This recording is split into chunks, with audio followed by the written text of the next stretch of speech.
It's 3 minutes past the hour. I am going to formally start this Centre for Studies of Higher Education webinar. You're all very welcome here today to this session, then on this lovely sunny day. I am delighted today to be able to introduce my colleagues in the Centre for Teaching and Learning, Sheena Hyland, Lee Wolfe, and Geraldine O'Neill. I'm even more delighted that this little triumvirate, so to speak, are going to talk to their recent endeavours in looking at the Assessment for Inclusion project. So what we are going to hear today is their actual action research plan, how they undertook the study, what it is they have done subsequently, and more importantly, the kind of methodology that they have put in place. So without further ado, I'm going to hand over to Sheena, who is going to start the webinar. Thank you very much. Thank you very much, David. I'm just going to share my slides and play from the current one. Perfect. Thank you so much. We're delighted to be here to talk today about our Assessment for Inclusion project and research. So today I'm going to introduce the project, what we've done, talk a little bit about the three strands of the research and who led in those areas, and then we'll have a Q&A afterwards. So the key research team for the project was myself, Sheena Hyland, Geraldine O'Neill, and Lee Graves-Wolfe. And we conducted this research, I suppose, with the support of our colleagues, David Jennings, for one, UCD students as partners in teaching and learning, our interview and workshop participants who helped us who informed the approach that we took, and also Brian Mathers, who helped visualize the framework that we ultimately developed as part of this project. So I suppose our key aim with this project was to, well, deepen our understanding of inclusive assessment. I suppose we did kind of have a question about how inclusive assessment might be different from just good practice in assessment. So we were interested in exploring and deepening our understanding of that. And then we were also interested in developing a framework to support the implementation of inclusive assessment here in UCD and, in fact, outside of UCD as well. So we had kind of three key research questions. We were interested in how faculty, students, and in fact, international experts in assessment understand inclusive assessment. And then we were thinking about how a teaching and learning unit, such as our own, might develop a framework to support faculty to understand and implement inclusive assessment practices. And then we looked at what approaches can be used to frame and improve inclusive assessment in an institutional context in higher education. So I'm going to speak now for a few moments on inclusive assessment, what it is, where we are in terms of the current research in this space. So I suppose defining and implementing inclusive assessment is not straightforward. That's one of the things that we did discover. But we can see over the past 2 decades or so in higher education, a very gradual shift away from the accommodation model to inclusive assessment that's designed in and responsive to student diversity. And I suppose we can see this almost 2 decades ago in Waterfield and West work around, different student needs and strengths should be designed into assessment from the outset. So I suppose the context in which this is taking place is the shift from, I suppose, elite to mass higher education. We see an increase in student diversity. We see students from various equity groups, including those with disabilities and those from traditionally underrepresented backgrounds. And in 2010, Hawkins described inclusive assessment as the design of fair and effective assessment methods and practices to support students to demonstrate their full potential of what they know, understand, and can do. So we're looking at assessment that does not disadvantage students because of any characteristics or abilities they have extraneous to the outcomes that are being judged. All students should be supported to achieve and demonstrate their capacity in an equitable manner. So that's the kind of fundamental basis of inclusive assessment. One of the things I suppose that we did explore is, I suppose, that the role of assessment in supporting inclusion and diversity in higher education is an area that is generally under-examined. There's a lot of talk of inclusive teaching and learning, but assessment tends to be sidelined to some extent. And we will kind of talk about maybe why, some of the reasons why that might be the case. Efforts to support students with physical or other disabilities often focus it on sort of individual accommodations. And these accommodations usually require a formal diagnosis of a physical, learning, or psychological disability or issue, all of which present financial and personal barriers. And then when students do underperform, maybe in assessment, particularly those from equity groups, they're often viewed in terms of an individual problem or deficit rather than systemic factors. And this is a really nice quote from Nieminen. Exclusion is deeply woven into the fabric of what we call assessment. Through assessment, disabled students come to understand themselves as different, special, and maybe even as lesser than others.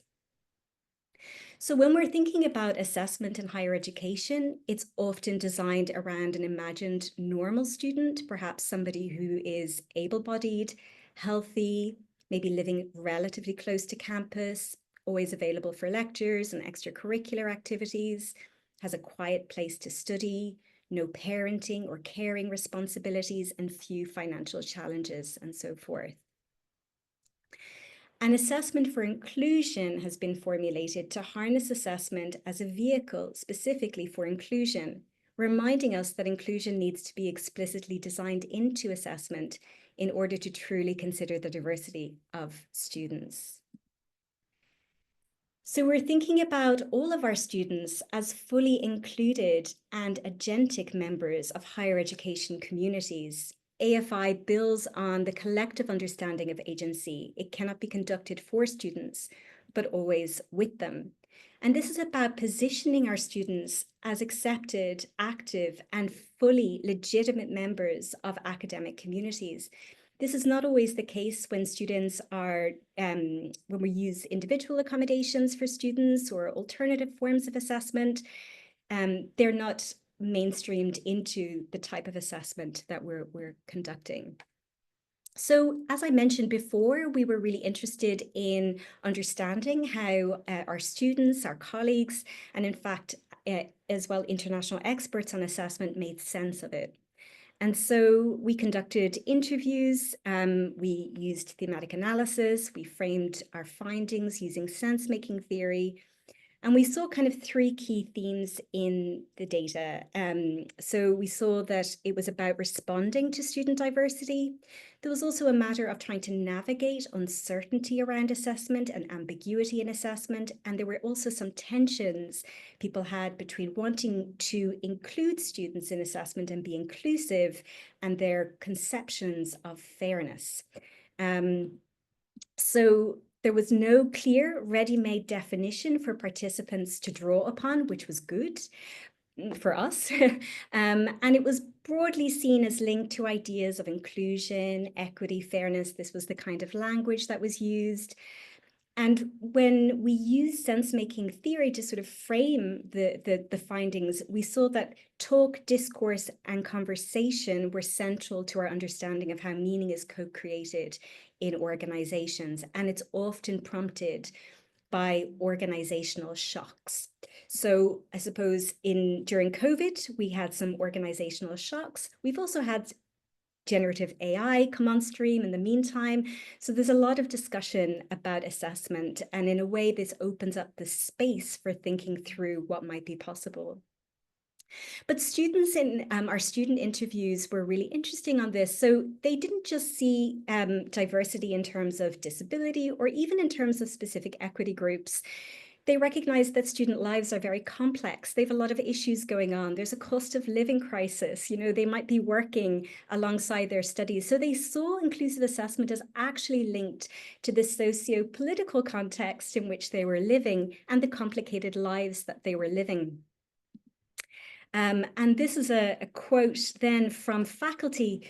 Inclusive assessment does not mean dumbing down. It actually means challenging conventional assessment practices and rising up.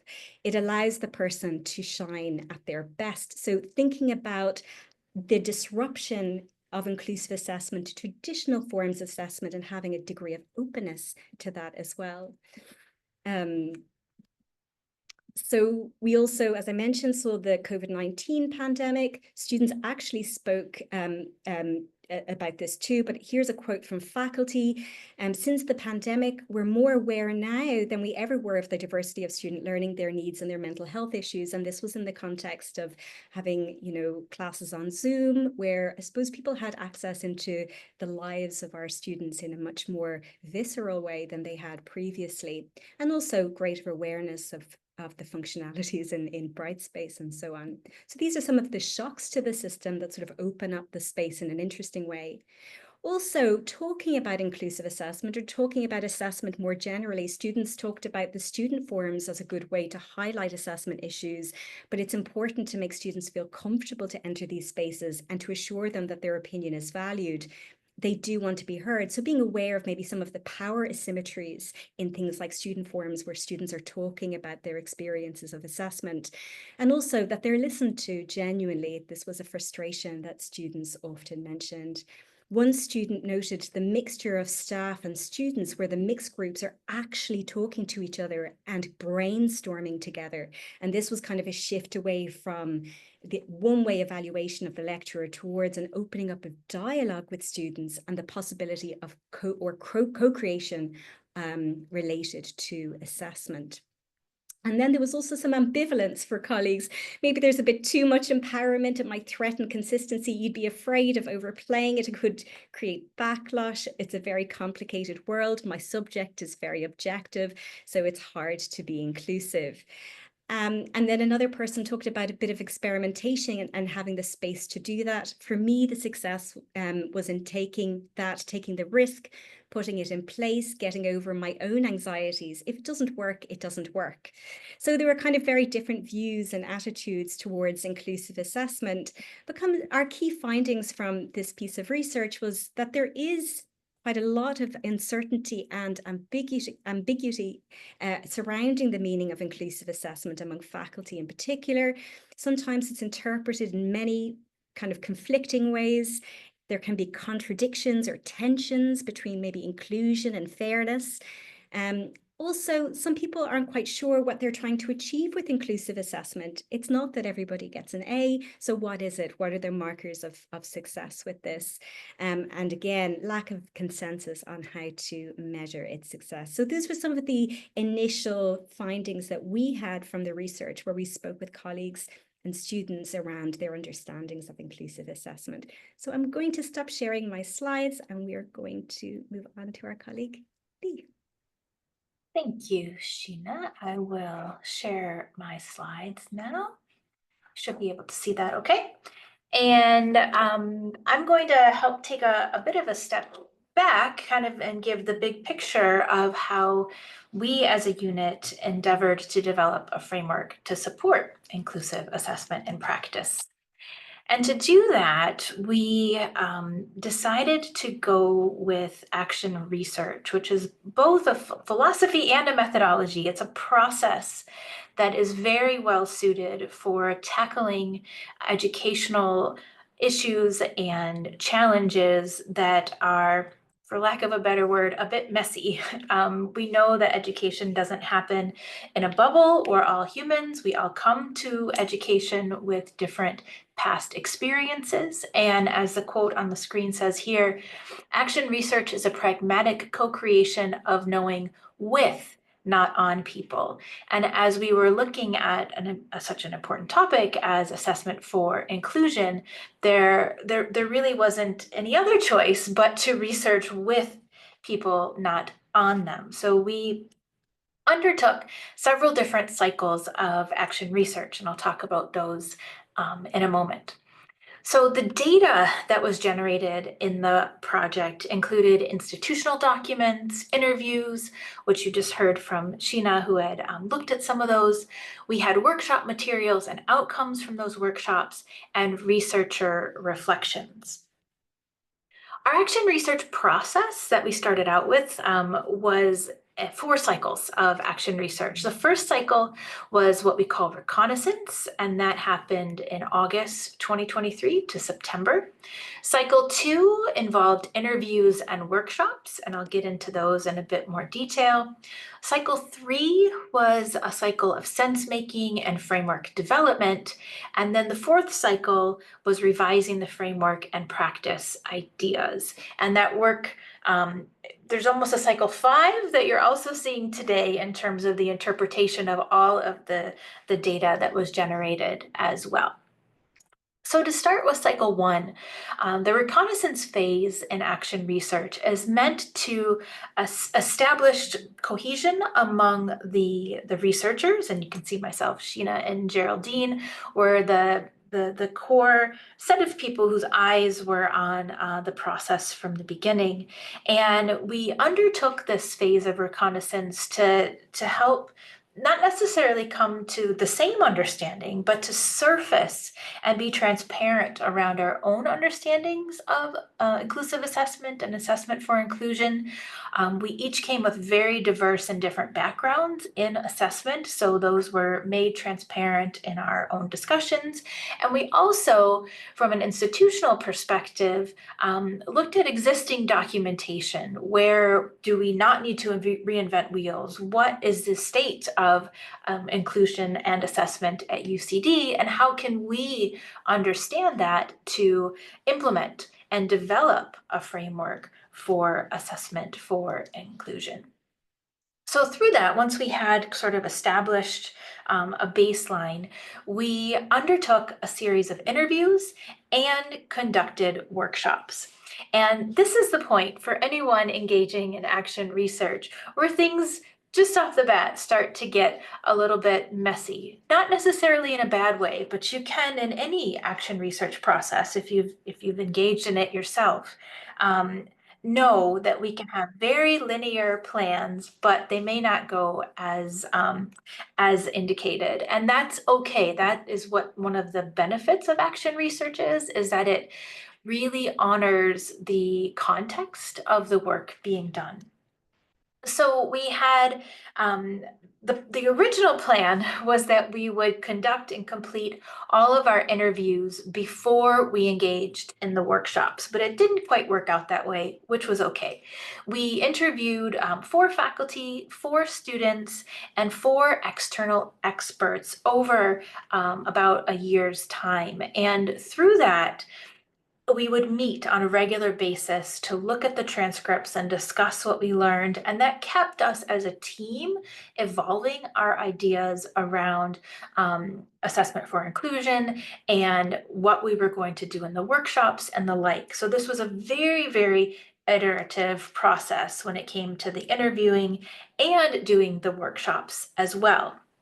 And so through this process in cycle 2 of discussion and development, we implemented a series of 5 workshops with different schools. And you'll see on the right, the schools that are listed for anonymity purposes, those are just general terms for the broad categories of schools that we worked with. And in those workshops, the intention was to have a mix of faculty and students working together to work through the workshop goals, and we'll talk about those in a moment as well. Now, this is another point from an action research perspective where things didn't necessarily go as planned. We know it's difficult to get students and faculty in rooms at the same time. Sometimes it's difficult to get faculty in rooms at the same time. So we, through the process, kept careful documentation, which is an important part of action research of attendees. And we weren't looking at this is a qualitative inquiry on our part. So it wasn't that we needed an exact percentage of each, but we kept deep and rich descriptions of what were happening within the workshops, and those continued to inform our development of the framework. And within that cycle, same thing in the same cycle as the workshops were going on, our own framework started to emerge. Inside of our our data discussions, we would start to see patterns emerging. And that's where the first iterations and visualizations of the framework started to emerge. We saw some important things popping up, like context and policies and society and cultural influences and the institution, school, and programming influencing assessment itself. And we always saw sort of at the center, staff and students starting to emerge. So we had a process for engaging in the workshops. We had schools come to us to sign up voluntarily for engaging in a workshop. And even within the workshop cycle, it was almost a mini cycle of action research, because we had some pre-work that the faculty and students had to do. We had the workshop itself, and then we had the post-workshop with follow-up actions and reflection embedded throughout. And I will point you to our website. I'll pop that in the chat momentarily as well. We made sure that this process was very transparent as well. So through our development phase, we had surveys and templates and worksheets that we started to continue to develop and are now available for others to use as they carry this process forward. So moving then into cycle 3, the workshops were over, the interviews were over.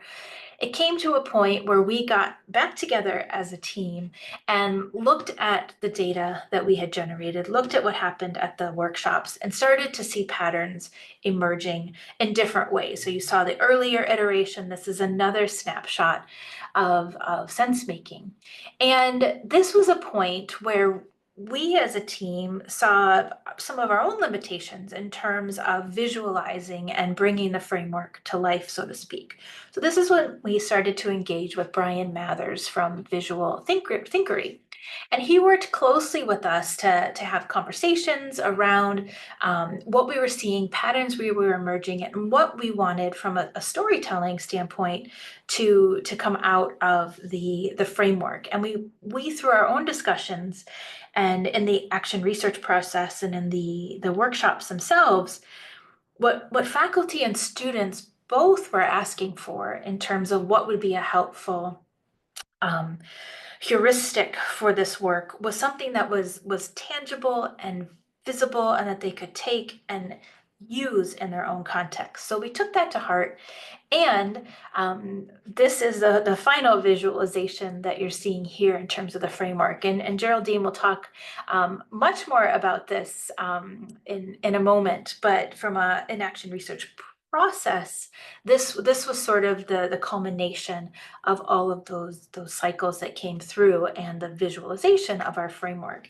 And not only did Brian help us visualize the framework itself, he also helped us take bits and pieces from the data and really important things that we wanted to take moving forward and helped us visualize individual pieces of that. For example, the pick and mix image was one that has really resonated moving forward, and that framework doesn't mean that you have to check off all the boxes and then your assessment is inclusive. It's this idea that you might need to dip in and out and back and forth between the different principles in the framework in order to improve and think about how you might adjust your own assessments.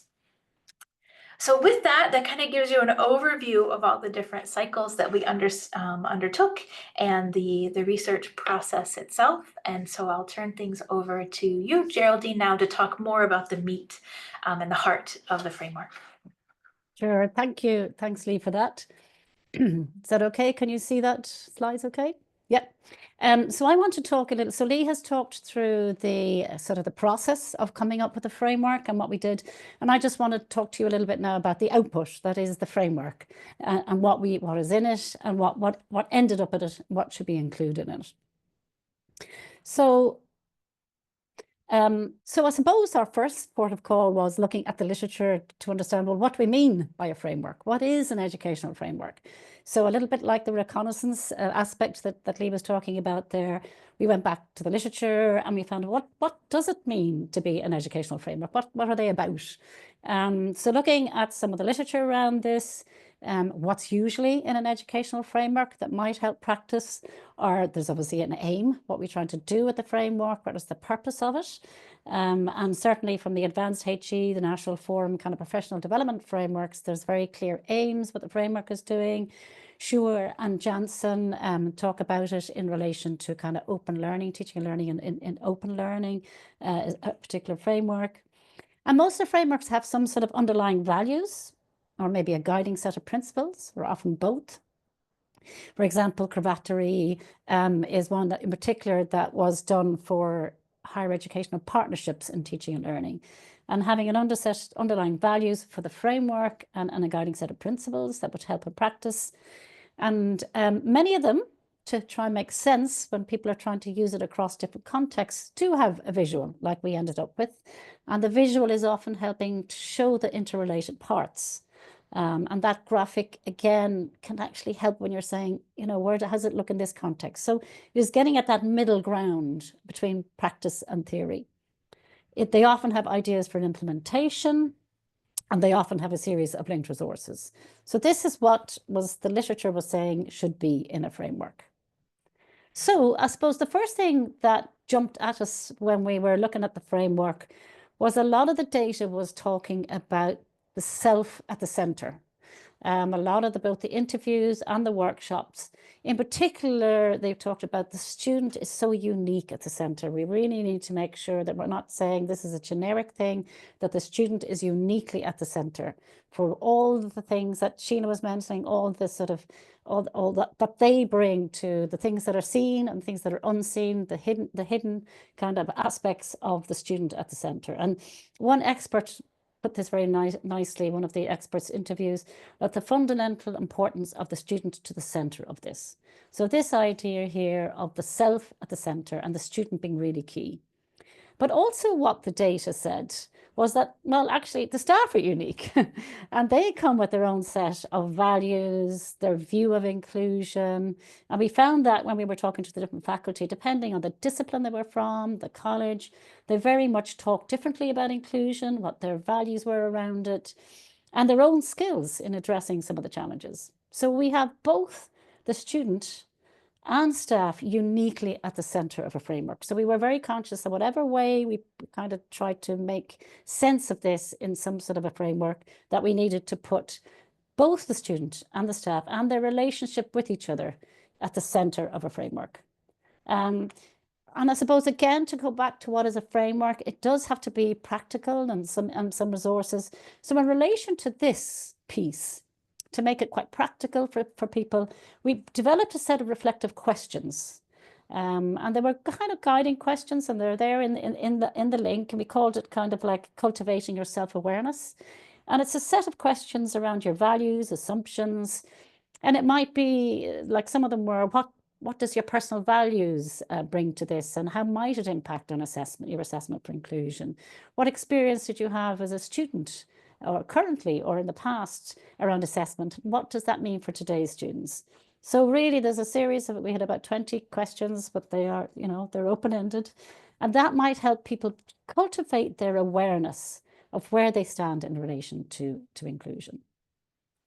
And the next thing we looked at, well, what was the purpose of the framework? And looking at the data, a little bit like what Sheena was mentioning from from the literature and the sense making, what was the purpose of a kind of a framework, and what's the purpose of assessment for inclusion? And certainly the language around fairness and equity.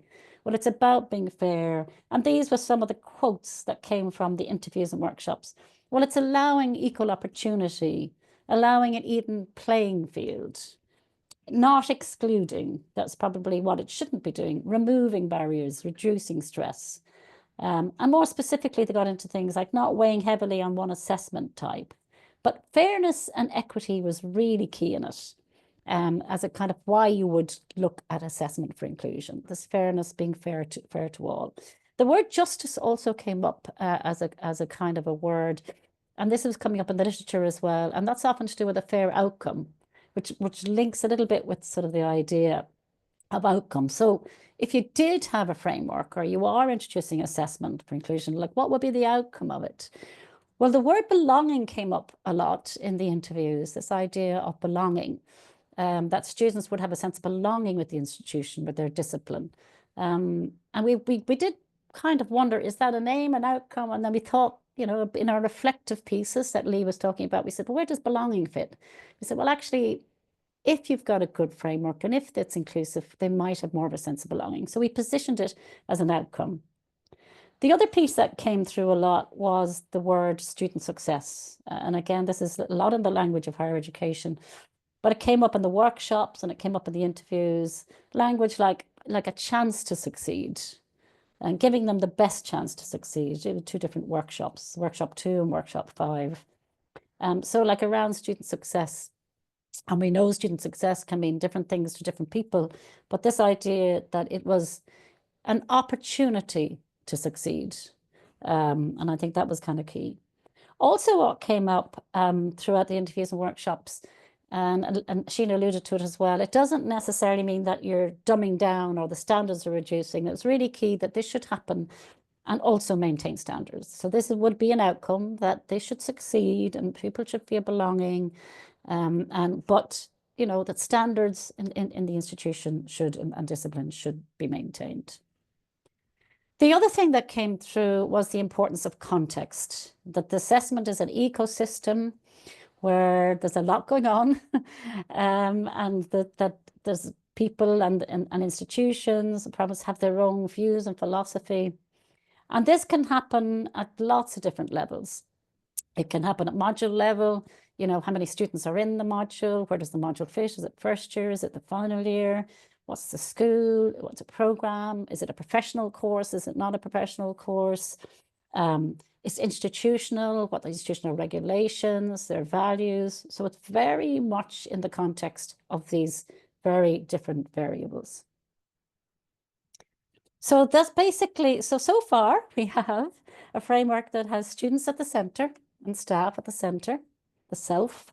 We have kind of what might be the purposes of assessment for inclusion and what might be some of the outcomes that a framework would have. We've also got the context here around it, and these are named here, but it's also the cultural, social, the wider context. And I want to talk just next about maybe some of the principles that would be part of the framework. So what are principles? The design principles that we kind of looked at are often called like a set of statements that guide practice. They help our understanding. They're pitched in the middle ground, so they're not too details because they need to go across different contexts. And they offer a basis for decision-making by outlining fundamental concepts, ideas, or rules that participants can rely on when faced with different situations or dilemmas. So they're trying to pitch at a level that would be helpful to the widest group of people. So design principles about designing your teaching and learning. So how did we come up with them? Well, we started in the first phase of the action research, cycle 1, 2, and 3. We did some inductive coding. In other words, there were themes and concepts and things that were coming out of the data as we were talking to people and as the workshops were happening. But then at a point in time, kind of around by cycle 4, really, I suppose, we then went back to look at them in more detail. So we came up with a set and then went back to do some deductive coding. And this is really where, as you went with a lens to go back to the design principles and to see, you know, to what extent they were being talked about. So it's interesting because it was qualitative research and we did kind of struggle with this. Are we counting stuff in qualitative and where does it fit?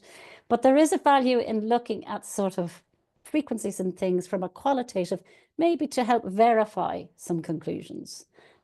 So what we did then was looked at sort of the ones that were coming through a lot. And again, this is not meant to be statistical. It really was trying to get us a feel for the different principles. So what they were across the 12 interviews and the 56 participants in the workshops.